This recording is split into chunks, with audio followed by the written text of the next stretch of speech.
Hello students and welcome back to our channel excellent learning point. तो मेरे प्यारे बच्चों, कैसे हो आप सब? आई होप आप सब बहुत ज़्यादा अच्छे होंगे। तो आज की इस वीडियो में हम क्लास 10th का वर्कशीट नंबर 54 करने जा रहे हैं। यह हमारी विज्ञान की वर्कशीट है।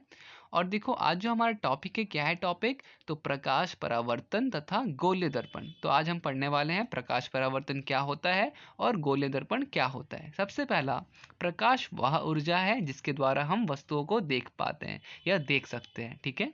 प्रकाश के गुण: प्रकाश को गमन करने के लिए माध्यम की आवश्यकता नहीं होती। बच्चों, प्रकाश को, किरणों को इधर से उधर जाने के लिए किसी भी तरह की माध्यम की जरूरत नहीं पड़ती, वो अपने आप ही चले जाते हैं। प्रकाश की चाल निर्वाता में सबसे अधिक होती है। मतलब कि बच्चों, सबसे तेज स्पीड में कौन जाता है? तो प्रकाश। इसकी क्या स्पीड है बच्चों? तो 3 गुणा में 10⁸ मीटर पर सेकेंड। ठीक है। अब बच्चों, प्रकाश परावर्तन। बच्चों, प्रकाश परावर्तन क्या होता है? जैसे कोई सतह है ये हमारी, ठीक है, यहाँ से कोई किरणें आकर वापस टकराकर जाती है, इसे क्या कहते हैं? परावर्तन कहते हैं। ठीक है, क्या कहते हैं? परावर्तन। देखो क्या लिखा हुआ है, प्रकाश का किसी सतह से टकराकर वापस आना प्रकाश का परावर्तन कहलाता है, जैसे कि दर्पण में होता है। ठीक है, आईने में ऐसा होता है ना। अब बच्चों, दर्पण के बारे में पढ़ लेते हैं। गोलीय दर्पण। गोलीय दर्पण दो तरह के होते हैं, एक अवतल होता है, एक उत्तल होता है। अवतल में क्या होता है बच्चों? कुछ इस तरह से होता है अवतल, जहां पर हमारा एक तो पॉलिश सतह होती है, मतलब कि कोटिंग लगी होती है। यहाँ से आप, अगर आप यहाँ से कुछ देखना चाहोगे तो कुछ नहीं दिखेगा आपको। दिखेगा कहाँ से? यहाँ से। तो जहाँ पे बच्चों इस तरह से कोई आपको दर्पण दिख रहा है, आईना दिख रहा है, तो वो उसको क्या कहेंगे? अवतल दर्पण। ठीक है। और बच्चों, जहां से बाहर से दिखाई दे, मतलब कि अंदर से कुछ नहीं दिखाई दे रहा है, अंदर से कोटिंग लगी हुई है, पॉलिश लगा हुआ है, और बाहर से दिखाई दे रहा है, तो उसे क्या कहेंगे? उसे कहेंगे उत्तल दर्पण। ठीक है, ये चीज क्लियर हो गई।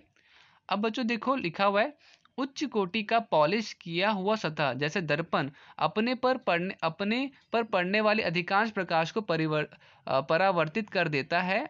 आप प्रकाश परावर्तन के नियमों से पहले से ही परिचित होंगे। आइए इन नियमों को पुनः स्मरण करें। तो बच्चों, प्रकाश परावर्तन के नियम हमने पढ़े थे 9th क्लास में। मुझे पता है कि काफ़ी बच्चों को अभी ये बात याद नहीं होगी, बट मैं बता दूं कि सबसे पहला क्या होता है? आपतन कोण परावर्तन कोण के बराबर होता है। ये आप कौन से कोण की बात कर रहे हैं? जैसे कि ये हमारा एक स्ट्रेट आईना है, ठीक है, और यहाँ से कोई बच्चों किरणें आ रही हैं और किरणें फिर वापस से परावर्तित होती है, तो ये जो एंगल बनता है, ठीक है, ये जो एंगल बनता है बच्चों, ये एंगल क्या होता है? बराबर होता है आपका। ठीक है, तो वही लिखा है, अब आपतन कोण और परावर्तन कोण में के बराबर होता है। फिर अपतित किरणें दर्पण में आपतन बिंदु पर अभिलंब तथा परावर्तित किरण पर एक ही तल में होता है। ठीक है बच्चों, तो ये हो गया हमारा किसका नियम? तो ये हो गया हमारा परावर्तन का नियम। ठीक है, ये देखो बच्चों, ये चीज दे रखी है आपकी। ठीक है, ये चीज। ठीक है, तो जो जो रोशनी किरणें यहाँ से टकराई और परावर्तित करी, तो इसको आपतन कोण कहते हैं, और इसको क्या कहते हैं? परावर्तन कोण। ठीक है।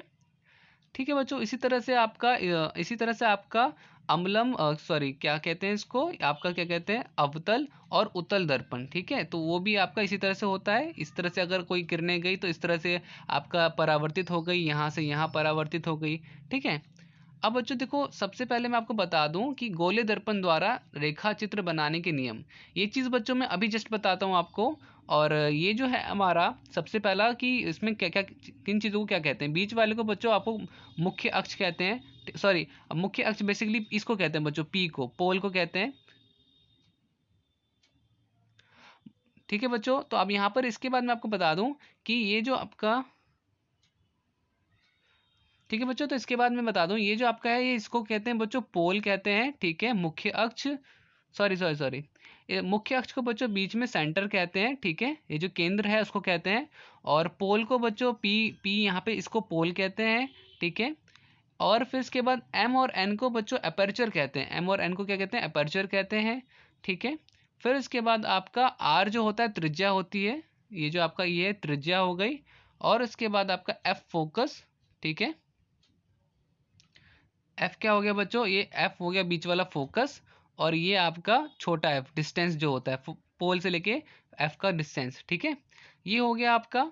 और अब आते हैं अपने आंसर में। हमारा पहले तो क्वेश्चन क्या है सबसे पहला, तो हमारा सबसे पहला क्वेश्चन है गोलीय दर्पण द्वारा रेखा चित्र बनाने के नियम रेखा चित्र सहित लिखो। तो बच्चों गोलीय दर्पण में रेखा के चित्र कैसे बनाते हैं उसके नियम क्या है, तो मैंने बताया था ना कि मैं अभी बताऊंगा इसका।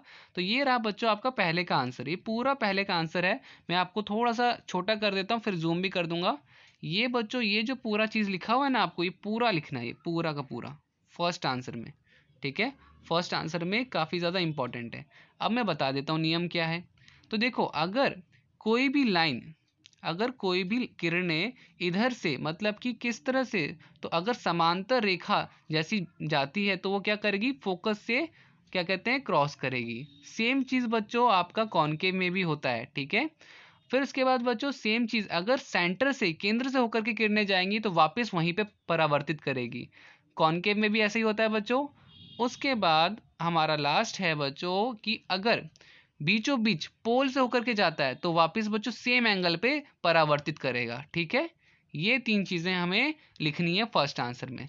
सेकंड आंसर, सेकंड क्वेश्चन क्या है, अवतल दर्पण के ध्रुव मतलब कि पोल, द्वारक, वक्रता, त्रिज्या तथा फोकस अंकित करो। तो बच्चों सेकंड का आंसर क्या होगा, तो वो भी मैं बता देता हूं आपको। तो बच्चों देखो सेकंड के आंसर में आपको ये लिख सकते हो कि ये रहा आपका क्या है, कौन सा दर्पण हो गया, अवतल दर्पण। और ये वाला बीच वाला पॉइंट होता है फोकस। और ये आपका क्या कहते हैं, वक्रता त्रिज्या पीसी। ठीक है, और ये आपका ध्रुव हो गया, और ये आपका द्वारक हो गया। ठीक है बच्चों, तो इस तरह से आप क्या करना, सेकंड का आंसर बना देना। ओके, तो ठीक है बच्चों, इस तरह से आपको अपना फर्स्ट और सेकंड क्वेश्चन करना है। उम्मीद करता हूँ सारी चीज़ आपको समझ में आ गई होंगी। तो आज की वीडियो में इतना ही। अगर वीडियो अच्छी लगी तो लाइक शेयर कमेंट ज़रूर कीजिएगा, और अगर आप चैनल पर नए हो तो चैनल को सब्सक्राइब कीजिएगा। मिलते हैं नेक्स्ट वीडियो में, तब तक के लिए bye bye and take care.